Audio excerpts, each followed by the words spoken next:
Kasi upaw. Oh, di ba? Guys, kasama ko ang Ayan, lagi mo dagan-dagan.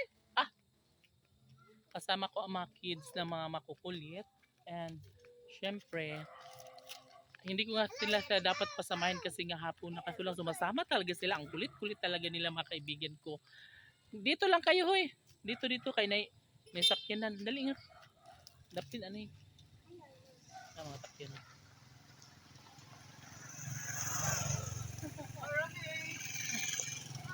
So ayun mga kaibigan ko, yung mga kapitbahay ko, galing sila sa Bukirin, nagsasaka sila. And nandun kasi yung hanap buhay namin kaibigan ko doon sa Old Cantagnos, sa lumang barangay namin kung saan po naglandslide, no? Syempre, and ito naman talaga ang dapat. Hi Chanel! Ito naman talaga ang dapat na gawin, lalong-lalo na ngayon na nasa malayo na ang aming hanap buhay. Yung hanap buhay kasi namin yung main uy, dito ngari. Yung pinagkukuhaan namin ng mga resources or yung hoy or mapagkikitaan namin mga kaibigan ko ay nasa bukid talaga, no? 'Di ba mga bata? And syempre nandoon yung palayan, mga kamutian, lahat ng mga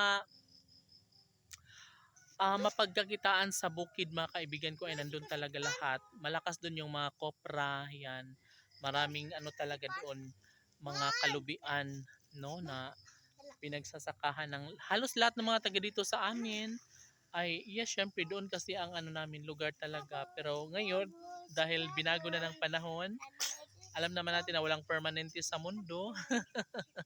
And ito na rin yung bagong lugar namin dito mga kaibigan ko. Kaya yes, unti-unti rin naming natatanggap at unti-unti kaming nakakabangon. And of course, unti-unti rin naming na-adapt yung lugar dito. And syempre, maganda rin naman yung ambience sa lugar na ito mga kaibigan ko. Kaya less worry. So mga kaibigan ko, ay nandito ako ngayon sa harapan ng pabahay. Ay makikita nyo po. Aming pabahay ay talaga nga namang sobrang maganda, no? And of course, hoy, ano ba yan mga bata? Huwag dyan mga bata!